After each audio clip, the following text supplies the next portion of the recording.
the leadership of PECO, of higher education and training institutions, private sector representatives, government officials present, and ladies and gentlemen. I must start off by just thanking you for inviting me to participate in what I think is a very important conference. I think South Africa, we've said in many ways, and I think if you look at different pieces of writing and research work, since you're academics, some of you are from academic institutions, we can all agree that our country is at a defining moment.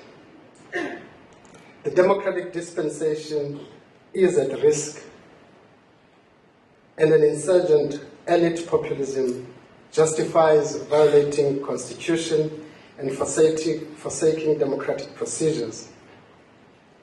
In the name of radical change, it breaks key state institutions and it loots others, either for purposes of self-enrichment or to finance its anti-democratic politics. It tears away at the basic unity of South Africa's post-1994 promise: democracy, equality, and justice. Fortunately, or should I say unfortunately, from an investment confidence perspective, this is happening in the full public glare. And increasingly, the balance is tilting towards those who champion democratic accountability. But much damage has been done, and significantly more can be done before we get the necessary changes. My focus today is probably going to look at what underlies the current moment. What choices do we have, and how do we collectively work to advance democracy and inclusive growth?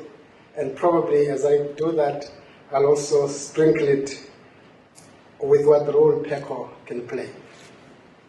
I say sprinkle it. I hope you noticed. Yeah. Because I think it's important that we contextualize what we do within the bigger agenda for the country, as opposed to narrowing it to what we actually do. And we're also good at what we do, by the way. But all the time, I think whatever we do and achieve will be undermined one day by the fact that we didn't look at the bigger picture. So what I'll try to do is really to map the bigger picture, and in doing that, I'll try to deal with some of the challenges. I have said elsewhere that our 1994 consensus has run its course, and we need a new inclusive growth consensus to take the country forward. The 1994 consensus delivered an unprecedented fiscal redistributive system that seriously dented extreme poverty and provided services to millions of South Africans who had been denied such access under apartheid. But we must accept that our economic model has not worked as well. I'm being polite to say that. Probably I should say that our economic model is not working. Not only are we failing to get the necessary growth returns, but millions of South Africans remain excluded from the economy. South Africa has grown at an average of less than 2% since 1990. Compare that to emerging Asia, which has grown at an average of 6%, and Africa, which has grown just above or under 4%. Patterns of inequality have remained, or even increased in some parts. I mean, if you look at different metros or cities, you actually see a trend of increasing inequality in our cities. And unemployment continues to rise. I mean, if you ask yourself there's a serious problem of the fact that 70% of the unemployed is youth. And that's probably a serious challenge for the country.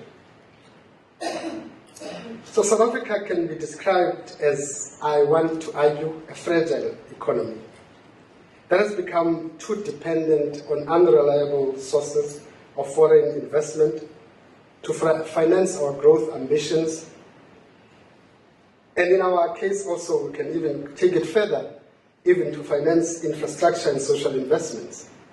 And again, probably it will become clear when the Minister of Finance delivers his budget today, that effectively we still rely pretty much on foreign savings to finance our development agenda. What countries such as Brazil, Turkey, and South Africa have in common is their extreme vulnerability to external shocks, with susceptibility to large-scale financial crisis caused by even the relatively small economic shocks. Even the slightest shock in the global economic system brings our economy almost to a crisis. The reason for this has to do with the structure of our economy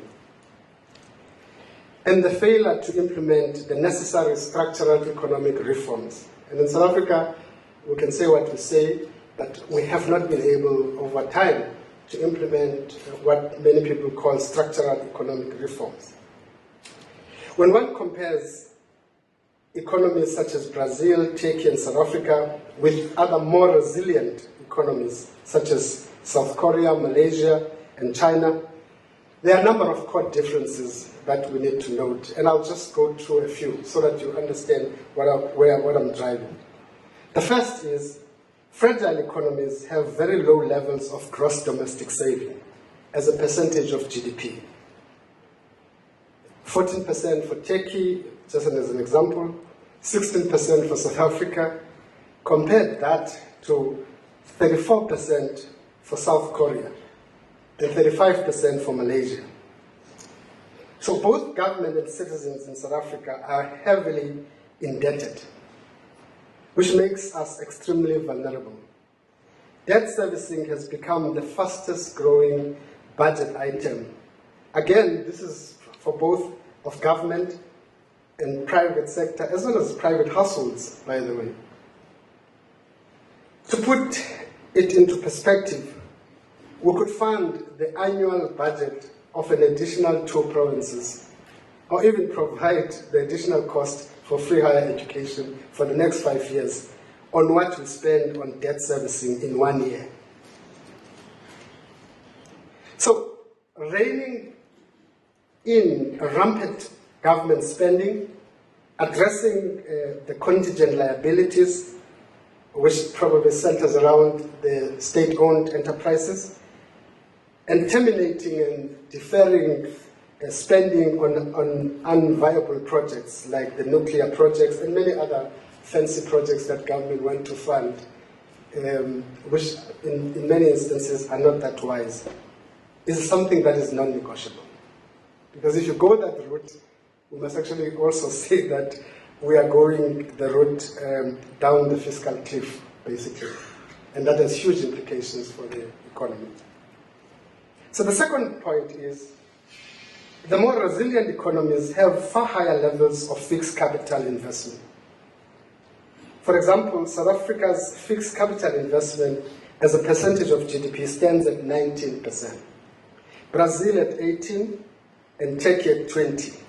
Now if you compare that to China, which is sitting at 47%, and Korea at 30%, that tells you the challenge.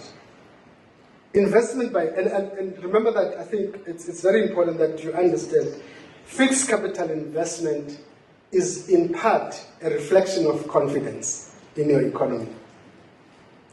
So investment by government, SOCs, and especially the private sector have fallen over the past year. And South African firms are increasingly investing abroad or in liquid financial markets rather than in employment creating fixed capital. And that is a matter of confidence. To address this, we require policy certainty, more deliberate efforts to reduce the cost and ease of doing business in South Africa. I'll come back to the point later. The third factor that sets fragile economies apart from more resilient ones relates to the structure of the economy. Again, the hard facts speak for themselves. Countries that are locked in to global markets as primary commodity exporters find themselves extremely vulnerable in times of low commodity demand and prices. And that's what we are. We are essentially a primary commodity exporter as an economy.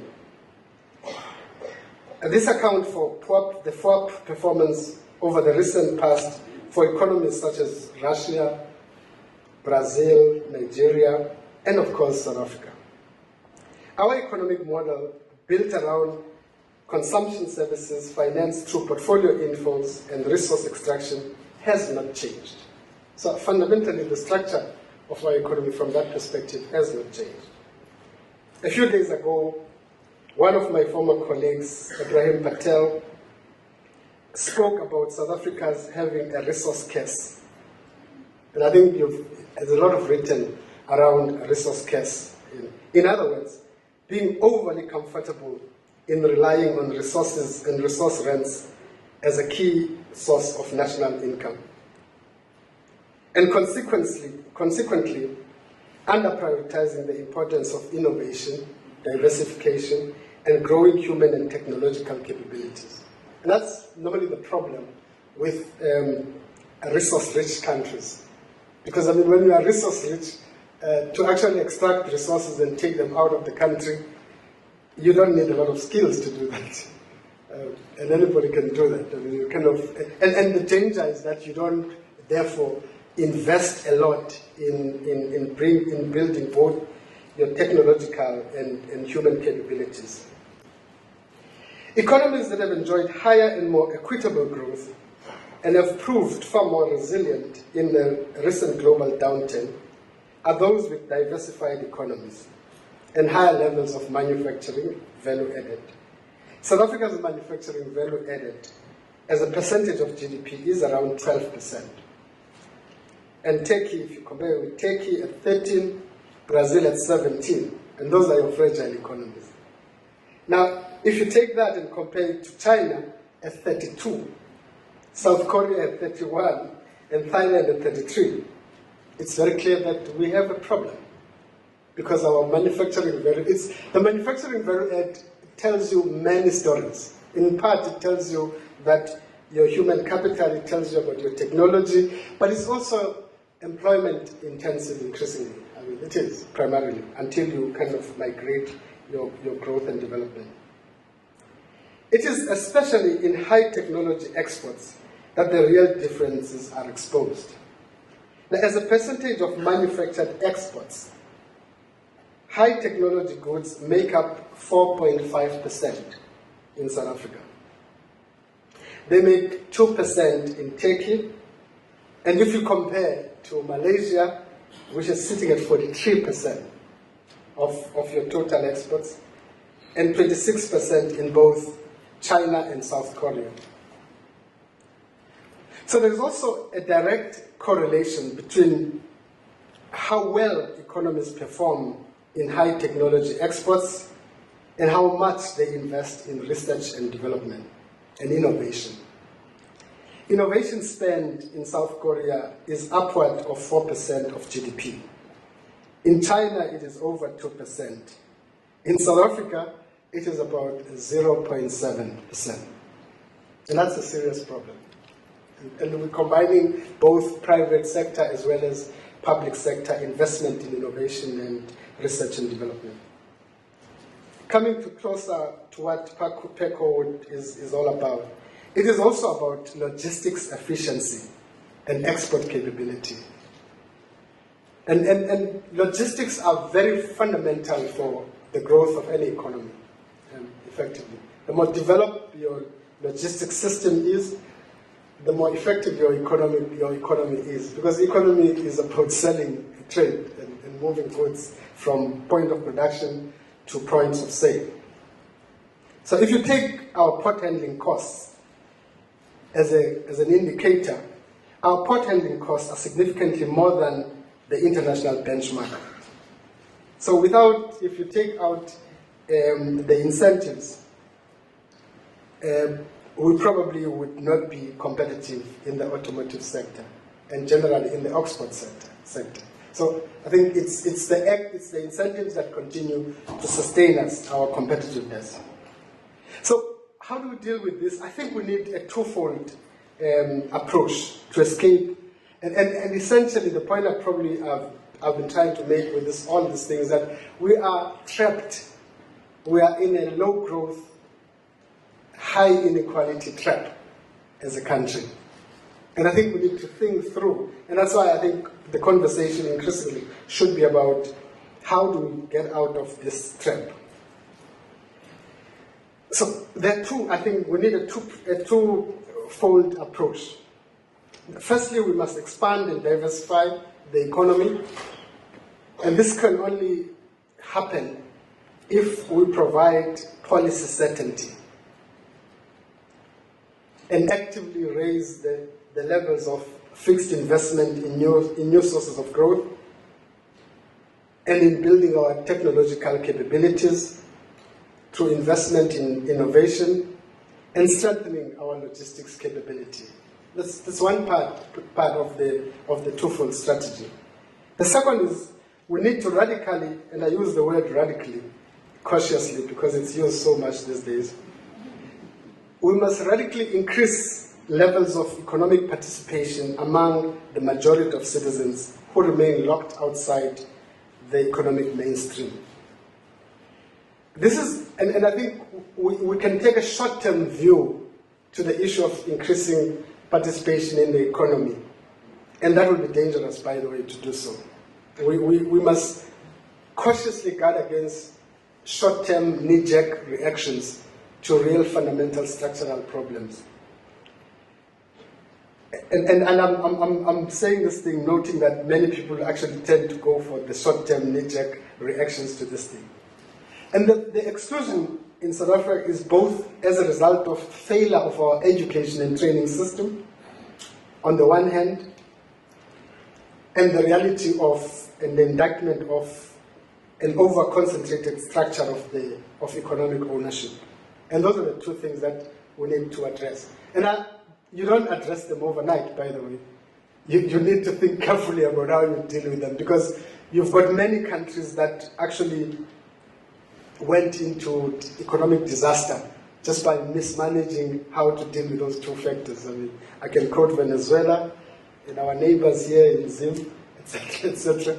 And there are many countries that seem to be almost peeping in the direction of disaster, economic ruin and disaster, because they mismanage how to deal with these issues. And key to finding a solution to concentration in our economy is a better strategy to support small firms and startups in more productive and more competitive sectors of the economy. And I would be keen to hear PECO's view on whose members are at the economic coalface, how small business can better be supported in South Africa. Because I think politicians sometimes think that this is theoretical. It's a very practical process, I mean, to actually support and nurture new. And let's face it, one of the problems we always say, I see in all government documents, people say, oh, small business is the way forward for growth. The truth of the matter is that if you do not have strategy for small and medium enterprises development, and you don't have the right ecosystem to support it, it's not going to happen. And how do you build the ecosystem? Is actually realizing that it's only when you actually organically build it within the context of enterprise development where big enterprises have a role, and where private sector has a critical role, where institutions that are at the coalface of delivery of these goods have a role. And government tends to want to make it sometimes just a process of credit creation. It's bigger than just credit creation. It is about creating an ecosystem that supports the growth of small business. But to put the economy on a more inclusive growth path requires legitimate leadership and a state that is credible, professional, and visionary. We need the state and business, as well as other stakeholders like union and universities, united around a national development project, what I call a new inclusive growth consensus. Unfortunately, I think we must accept that the opposite currently prevails. The state and business currently coalescing around narrowest self-interest. Here we must ask whether the kinds of engagement between business, labor, and government that have evolved over the past 20 years are advancing or hindering our social and economic progress. I would argue that patronage networks maintained by strong men, supported by middlemen or broker, constitute a breach of the social contract between the state and citizens. And this is the reality you have. Not unlike the pre-industrial structures of political commercial power that Karl Marx described in 19th century as primitive accumulation. This kind of commercialization of politics is evident today in many countries where the political and commercial power overlaps substantially. Wealth remains highly concentrated. So if you have a situation where you can't tell the difference between political and commercial power, they just overlap, the chances are that your economy will remain concentrated and social development will be held back, and state processes will be dominated by wealth acquisition by a dominant elite. And that's probably in part where we are. Two writers, Asameglo and Robinson, in their book Why Nations Fail, explore the implications for long-term growth and development. They put the emphasis not so much on the interaction between people in these networks of privilege as on institutions that lie behind the networks. So societies remain poor if their political institutions are shaped to extract and protect wealth and privilege. They grow and become prosperous if institutional arrangements are inclusive and reward innovation and enterprise. So we have to be concerned about networks of patronage in our country, not just because of their implications for concentration of power, wealth, and privilege, but also because they undermine the dynamics of participation and competitiveness. Again, the two writer reminds us that these restrictive, extractive institutions can become strongly entrenched. So to dismantle, and this is probably a more relevant debate for South Africa, to dismantle patronage network is no guarantee that another will not emerge, perhaps underwritten by the same financial engineers and advisors that created the previous one. So I mean, if I look at with kind of interest in the current debate about who should be the president of the ANC. And I always kind of say, every time I say, for me, who should not is very clear. So I always look at it and think that I think the missing element, of course, in the debate is that, but whoever becomes the president, what is the agenda? Because ultimately, if you have a new president, you also need to deal with the reality that we have. Low growth, high inequality, high levels of corruption, and high level of, and the depth of state capture. Those are the realities that we have to deal with. So what is common thread in political revolutions that successfully lead to inclusive institutions and the revolutions of more, and the evolution of more prosperous societies? And again, I go back to the two writers. They emphasize broad-based political institutions, which in turn empower a broad-based section of society over many decades, with periods of progress and regression, but over time, deepened institutions of civic participation, pluralistic distribution of power. I emphasize this thing, over time, because I think in South Africa at the moment, there is amongst many of our leaders an assumption that you can deal with some of the problems of inequality and concentration in the economy in probably a year. That's not going to be possible. Many of the necessary ingredients are well established in our context. A free and critical media, strong judiciary, a dispensation of economic ownership despite considerable concentration of wealth, open trade, and protected property rights. We also have strong and diversified institutions of worker representation and civil rights protection. So as it has become clear in recent times, abusive patronage networks face considerable countervailing forces and challenges to their influence. But it is not enough to counter dominant and highly visible networks of influence. The patterns of patronage that erode public service delivery and interfere with good governance and accountability are not always dominant and visible. And that's important, because I think we're dealing with what we see. There's a lot that we don't see. And I'm sure if people talk about procurement at different sites, you would actually know that there's a lot that doesn't come out. I always make a joke that there is a Gupta in every town. And that's the reality that we probably have to deal with as a country. We also need to acknowledge that destructive patronage fragments trust. And trust is very critical for the social contract that's required. And it shrinks scope for collective action. If we see tendencies of this kind around us, we cannot argue that we are not responsible. And that's not always the case, that people say, no, we didn't see it, we are not responsible. These are patterns that have been documented many times.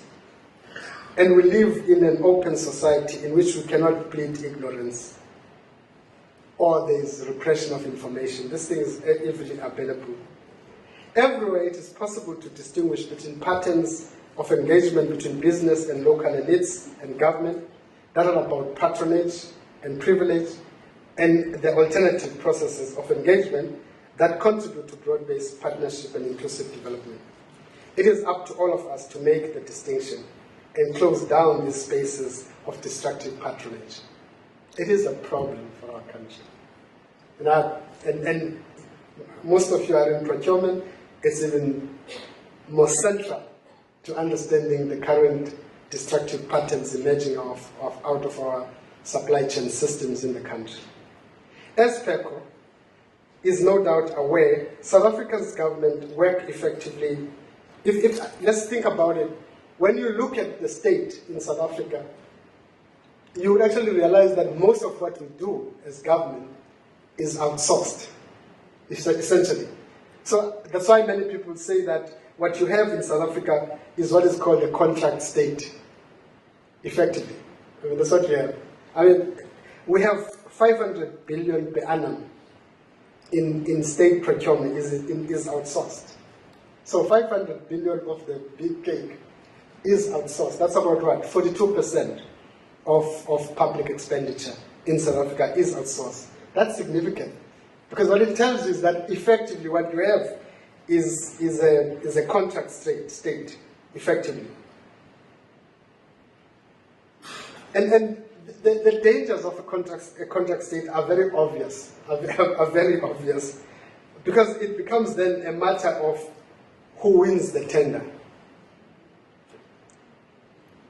And this is what has weakened, I think, public administrations and compounded political pressures on civil servants at all levels. So that's why I think everywhere you go, whenever you see a good practitioner,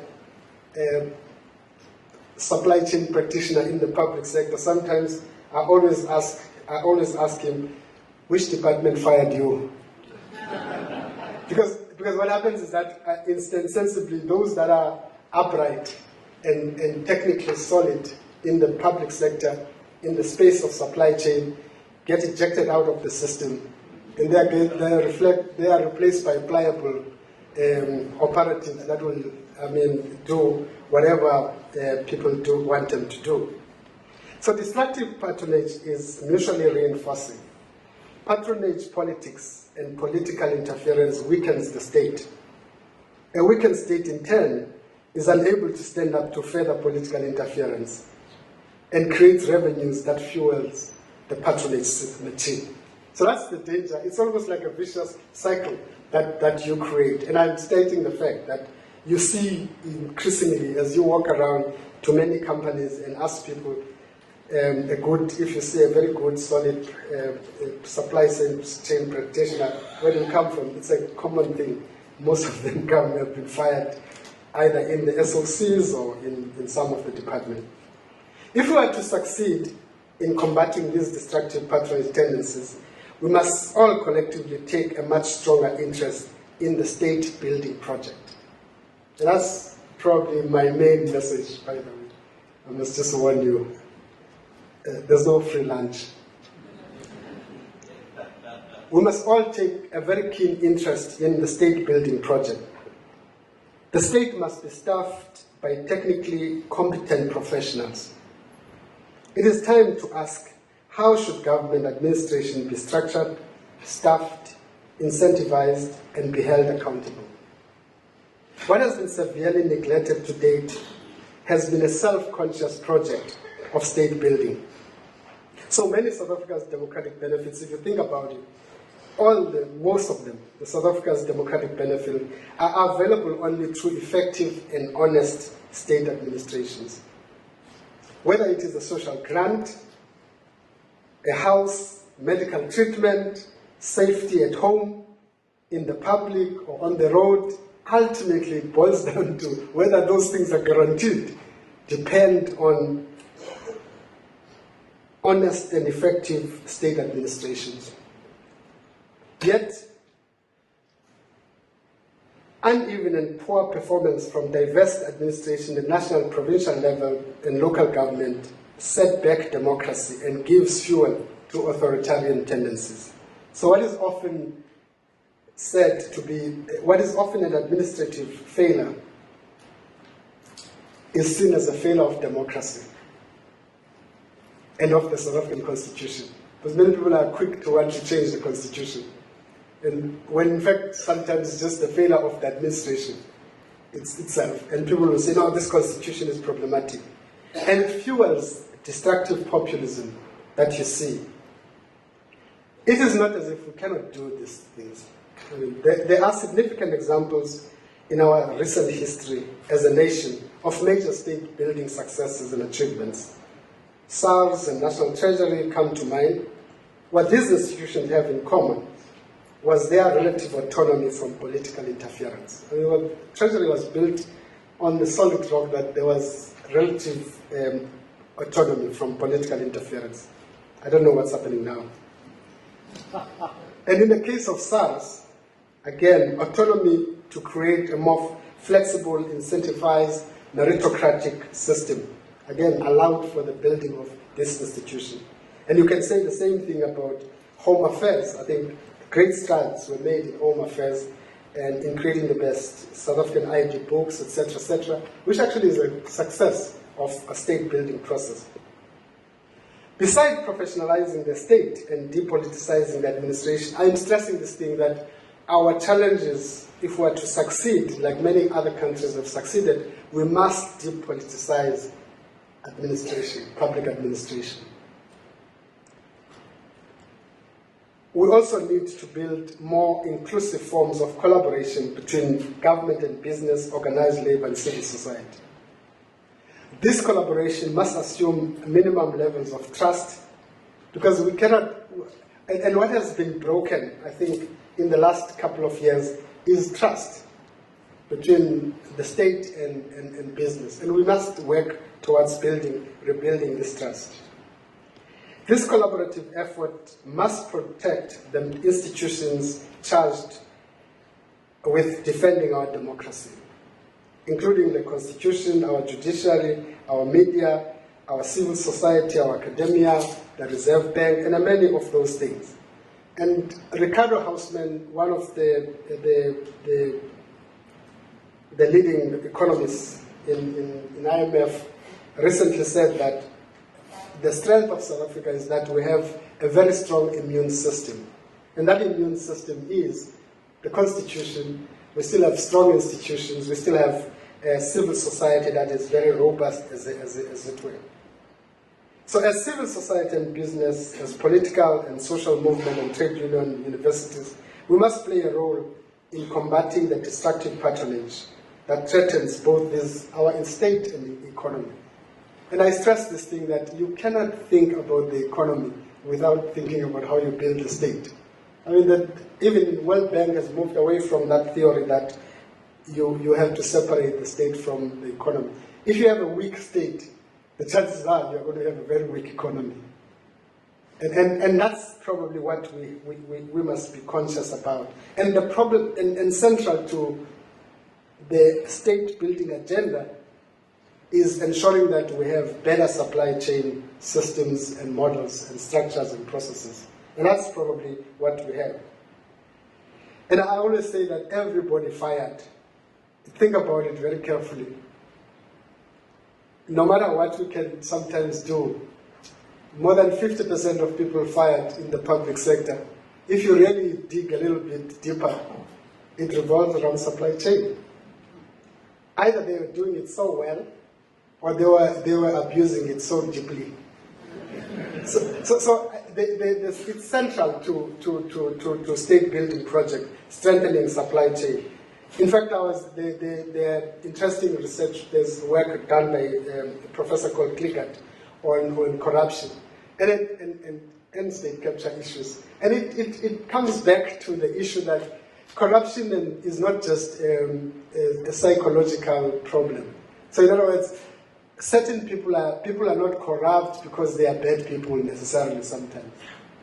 Of course, I'm not saying there might be bad people corrupt, but that's a different argument. But I think people are not corrupt because of that. I mean, the corruption is structural. If you don't have your process right, if you don't have transparency in your system, the fact that you have an honest person adds to this thing. The problem is that if you think about it, in all cases where there's been high corruption, whether it's ESCOM or elsewhere, the first attack is on the structures, on the system, on the procedures. Because once you collapse that, and it becomes free for all, and as you would realize. I want to end by saying that I think our program as a country should center around the following points, and I'll just summarize them. We must try to seek to build a more capable, professional, and corrupt-free state. Now, I would ask people, I mean, I know many of you might not be might be sensitive to certain channels. You must watch what's going on in China today and in the last 3 days, I think, the conference of the Chinese Communist Party. Watch it carefully. Watch it, I've watched it my eyes were glued on it. And it's something that we should look at very carefully.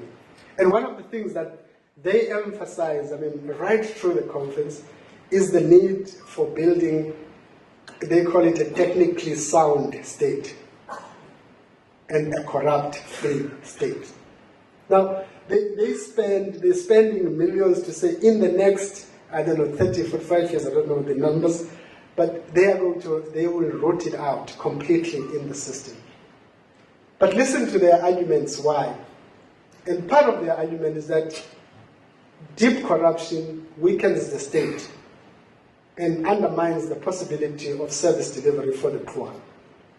The second argument is that deep corruption undermines the economy. And that's very important because if you think about their growth rate, if they see that as an important element, and who are we to not realize the importance of this thing? So that's the first point. The second point is increasing levels of employment and investment in sectors where we have comparative advantage. Now, I always maintain that until, as all of us collectively, and private sector's role is definitely, you must make money in this private sector. I always say that, your business is business of making money ultimately. But think about it, I think the levels of unemployment in our country are reaching proportions that are dangerous. for social stability, political stability, and economic stability. So we've got to do something around it. And part of it is about how we diversify our economy, but also part of it is about government creating the necessary certainty on policy and stop vacillating around policy, as it were, and embarking on what is called structural reform, economic structural reforms. The third element is increasing both black share of wealth and income, as well as the share of national income of the poorest, 40% of the population. And that's something that we must embark on. I mean, it's a long-term project. We have to embark on it. We have to put the measures together, and we have to deal with all the blockages to that. The fourth element is building innovation, technological capability to make us fit for the future. The world of work is changing very fast. I mean, if you were in Mercedes-Benz here about 7 years ago, and you went through the plant, go and see how it is today. If you went to the logistics companies now and look at how ICT drives logistics now, I mean, that's the thinking around ICT, etc., drives logistics. It tells you that there's a investment in all sectors of the economy that we should make into technology, into innovation that is there. I mean, if you are going to sustain the contracts you have, and really, I mean, you're not going to be always able to put the goods that you're selling to university on a bakkie and drop them there. You might need a better tracking system, you might need better planning for the quality of the goods, you must need better testing of the quality, etc., etc. These are matters that I think should be built into the process. The last point is building human capabilities through fixing our broken education and skills system. And I know that I think the tendency, and in the last, I think, couple of years, I think there's been a very useful initiative or debate that has been kickstarted by the Fees Must Fall movement, I think, about education. And it's not just about, and I think the danger is that we look at higher education only. It is about education as a whole. I mean, because ultimately, I think what you have, the failure or success of your higher education system, depends pretty much on how effective your basic education is. And our problem increasingly is that as we open up access to higher education, which is part of and there's an interesting World Bank report that demonstrates that actually we've done very well in terms of access to education. We're almost close to education for all. The truth of the matter is that when we go drill deeper into that and look at the level of the dropout rate in different provinces, when you look at the employability of the products, etc., we are in trouble. We are in serious trouble. So we've got to fix the education and training system as a whole. But also we need to also fix our artisan development training. Because again, we still have a notion that artisan development must happen through the traditional state college. And that's where, again, the conversation between higher education and private sector should kick in. Unless we embed, as in many countries people have done, skills development, artisan development with different sectors of the economy, the outcome is going to be minimal. I want to end by saying that I know that you guys are in the coalface of most of these issues, and we can count on you to help rebuild South Africa. Our people need hope. Our people need hope. Our people are fast losing hope. And in part, I think, let's face it, if there's any disaster that political parties have done, it is to destroy hope amongst our people. And we must rebuild that hope and confidence amongst our people. I thank you.